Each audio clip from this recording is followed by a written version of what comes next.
참 예수님, 우리가 오늘 예수님께서 옛날 우리 전쟁 영화를 보면 특히 삼국지나 이런 데 보면은 군사가 이제 각 장군들에게 출사표를 던지는 것과 같이 그거와 똑같은 말은 아니더라도 예수님께서도 이제 하느님의 아드님으로서 이 세상에 오신 확연한 소명을, 그것은 바로 복음 선포에 관한 것을 오늘 시작을 하셨습니다. 이미 오늘 복음에서도 이미 얘기하고 있지만 이사야 연서에서 즈불룬과 납탈리 가는 길, 또 바다 건너편 이방인의 그런 마을, 그런 곳에서 어둠에 쌓여있는 백성들이 빛을 보겠다 하는 이야기입니다. 그리고 예수님께서는 오늘 우리들이 읽지 않았지만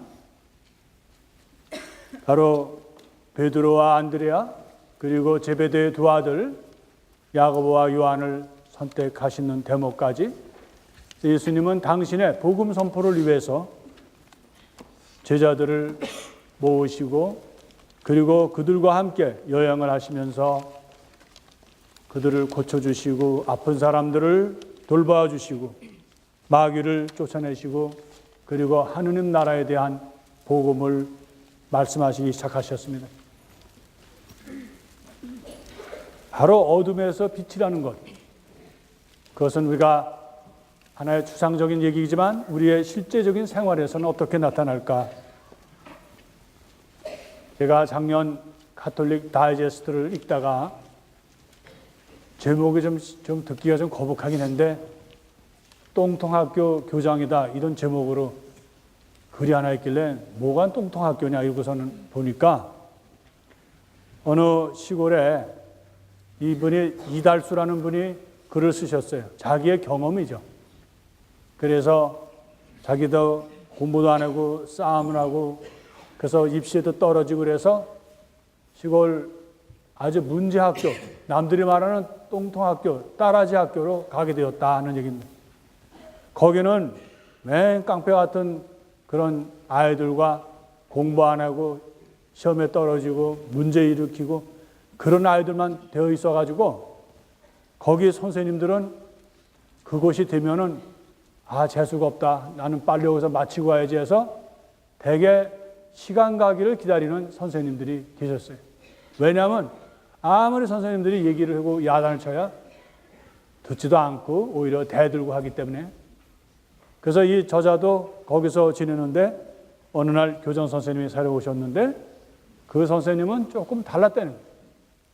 그래서 이제 그 도시에 있는 명문 학교 그 학교와 자매 결혼을 맺고 그 학생들이 또 거기 선생들이 왔다 갔다 하면서 자긍심을 길러줬다는 거예요. 자기들은 버림받은 사람들이 아니다. 우리도 도시와 연결을 한다. 이렇게 많은 학생들이 도시 학생들에게 반감을 갖고 있었는데 그것이 서서히 없어졌다는 거예요. 두 번째는 당시에 지방에 있는 그런 사업가들을 잘 얘기를 해가지고 그 당시 때는 최고 좋은 앰프를 구해서 방마다 그 교실마다 스피커를 달아놓고 모차르트부터 핸델에 이르기까지 명곡 클래식만 틀어줬다는 거예요. 처음에 그게 무슨 소리인지도 모르고 학생들이 듣다가 이게 계속 틀어주니까 귀에 익은 거예요. 그 무렵이 되니까 학생들은 자부심을 갖게 된 거예요. 우리가 버림받은 사람들이 아니다. 근데 세 번째 교장 선생님이 한 거는 뭐냐면 그 좋은 화단에 화초들을 다 다른 데로 옮기고 잡초를 갖다 심었다는 거예요. 학생들이 서로 보신 교장 선생님 혹시 정신 나간 사람 아니냐, 좀 미친 사람 아니냐. 아니 그 좋은 화초를 놔두고 왜 거기다가 쇠비름서부터 또 억새풀이라든지 그 다음에 또 갑자기 생각이 안 나네요. 잡초 이름이 거기는 많이 열골했더만요. 그래서 그런 잡초를 갖다가 각 학급마다 배당을 해서 기르라고 그랬다는 거예요. 여러분은 아시지만 잡초는 길에 밟혀도 잘 안 죽습니다. 또 비를 안 줘도 잘 크는 건데 이 학생들이 왜 이거를 그렇게 기르는지를 몰랐어요. 그래서 거기다가 자기들 TV도 주고 그래서 했는데 어느 날부터 자기들이 배운 게 있어요. 야, 이것도 잡초를 그렇게 화초처럼 기르니까 너무너무 잘 자라고 또 멋있는 거예요. 화초가 주지 않는 또 다른 독특한 것이 있어서 거기서 민들레가 꽃을 피우고 그리고 클로바도 있고 뭐 여러 가지로. 그래서 이들이 얻은 교훈은 그 잡초가 왜 교장 선생님 그리셨는가를 아는 거예요. 바로 자기들 자신이라는 거예요. 아무리 남들이 무시하고 하더라도 잊혀진다 하더라도 어떻게 그것을 가꾸고 정성을 다하느냐에 따라서 그것이 달라진다는 것을 알고 학생들은 그때부터 분발을 했는데 이 저자는 한 번은 선행상을 주더라는 거예요. 그래서 자기는 태어나서 처음으로 말썽만 일으키고 또 학교 수업은 밥 먹듯이 빠졌던 자기에게 선행상이라고 줘가지고 이게 무슨 상인가 했더니 자기가 농사를 짓는 아버지를 도와서 그래서 농사철에는 학교를 거의 못 왔어요. 그래서 교장 선생님은 그 아이에게 부모를 도와줬다.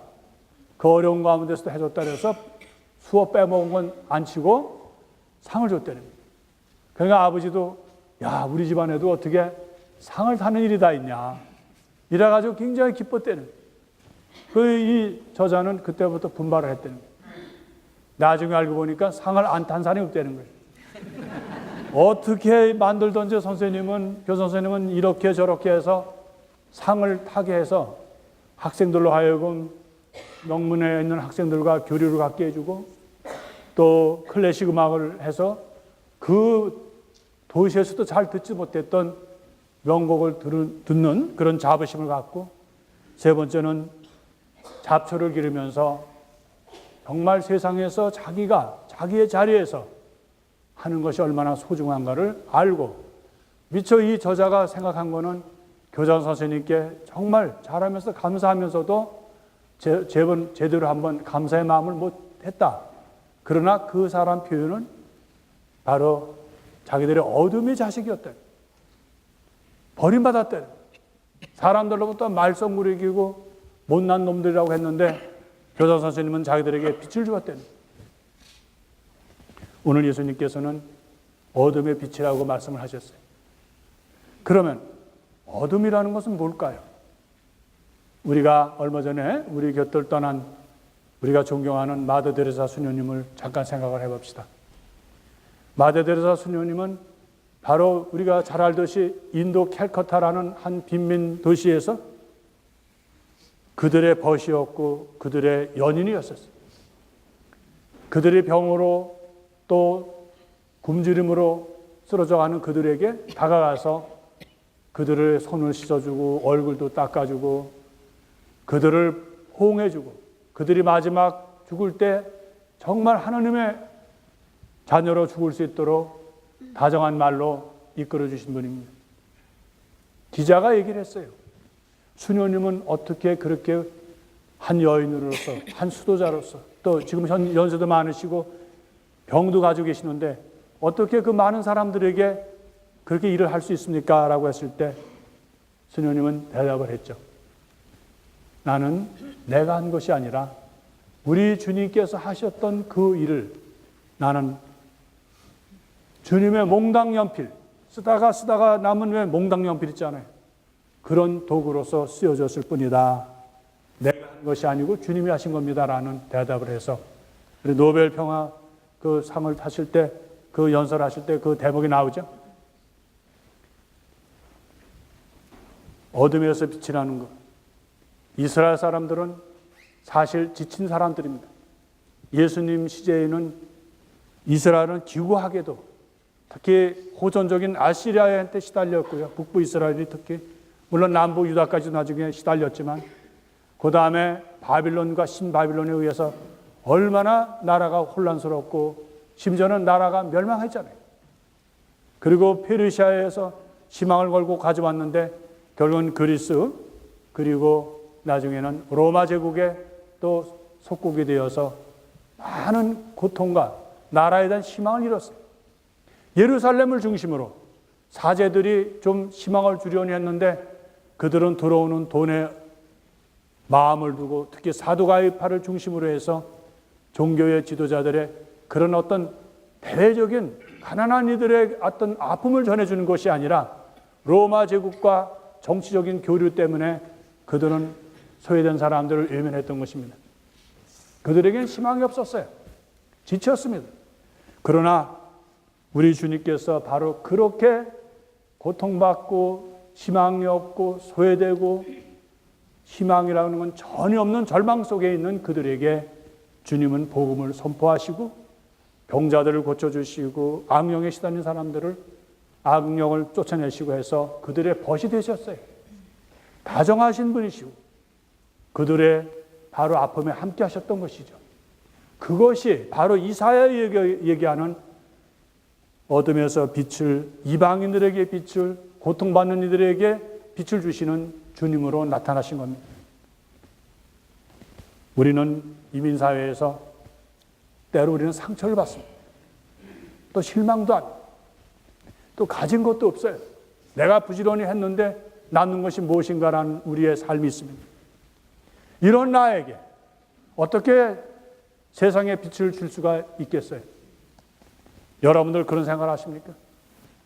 나도 살기 힘들은데, 나도 소외를 받았는데, 나도 외롭고 어려운데 내가 어떻게 해서 내 이웃에게 빛을 줄 수 있겠냐고 물어보겠습니까? 마더 데레사 수녀님 우리들에게 좋은 교훈을 줍니다. 수녀님도 병들고 연약한 여인이셨고 또 그곳은 카톨릭이 아니라 바로 힌두교의 또 다른 종교를 갖고 있는 사람들이었지만 마더 데레사 수녀님은 개의하지 않고 자기 할 수 있는 일을 심지어는 손톱도 깎아주고 그들의 발도 닦아주고 그들의 얼굴도 씻어주는 여인으로서 할 수 있는 그런 일을 하셨습니다. 오늘날 우리 세계가 또 사람들이 우리 교회에 요구되는 게 뭐가 있을까요? 대형 교회입니까? 많은 신자들을 놓고 우리는 이렇게 많은 교우들의 그런 예배를 통해서 또 우리가 하느님을 믿는 그러한 제도에 있는 사람들이라고 하는 것을 보여주는 과시적인 것이 바로 세상에 빛을 던져주는 것일까요? 아니면 우리가 어떤 힘을 갖고 세상 영향력을 주는 그러한 집단으로 살고 있다는 것을 보여주는 것이 세상의 빛을 전해주는 것일까요? 아니면 우리가 뭔가 특별히 은사를 받아서 사람들에게 군림하는 것이 바로 세상에 빛을 주는 것입니까? 우리 주님은 그걸 원하지 않습니다. 우리 주님은 내가 힘들고 어렵더라도 나보다 못한 내 이웃을 위해서 작은 희생을 하고 사랑을 실천하고 따뜻한 말을 하고 아픔이 있는 사람들에게 용기를 주고 희망을 주는 그런 나의 삶을 우리 주님은 원하시는 것입니다. 우리는 용기를 가져야 돼요. 내가 때로는 죄로 인해서 또 내가 내 이웃의 상처로 인해서 아픔으로 인해서 우리는 흔들리고 아플 때가 있습니다. 그러나 우리 주님이 계시잖아요. 주님은 바로 우리의 힘입니다. 주님께서 함께 계시기 때문에 우리는 비록 내가 가난하고 죄인이고 부족하더라도 주님은 나와 함께 세상의 빛을 던져줄 수 있는 일을 할 수 있도록 우리를 도와주십니다. 우리는 다시 새해를 맞이해서 우리가 큰 일을 하는 것이 아니라 나의 삶에서 나의 가정에서부터 시작해서 내가 만나는 사람 때로는 내가 예측하지 못하는 내 이웃을 만날 때 우리는 바로 작은 것에서 실천할 수 있는 사랑을 실천하고 희생을 할 수 있는 우리가 된다면 오늘 우리 주님께서 이방인들에게 어둠의 빛을 비추시고 메시아로서 살아가신 그 모습 우리도 실천할 수가 있는 것입니다. 용기를 내야 됩니다. 우리가 가진 것은 없지만 바로 주님이 계시잖아요. 주님과 함께 제자들과 함께 우리 교회와 함께 우리는 나에게 주어지는 소중한 소명을 비록 작은 것이라도 성실하게 세상의 빛을 향해서 또 세상의 빛을 던지는 그런 삶을 살 수 있도록 노력하고 오늘 주님께서 회개하라 하는 나라가 가까이 왔다고 말씀하셨습니다. 우리는 바로 회개하고 새로운 마음으로 주님과 함께 바로 참다운 일꾼으로서 세상에 빛을 심을 수 있고 나눌 수 있는 우리가 되도록 노력합시다.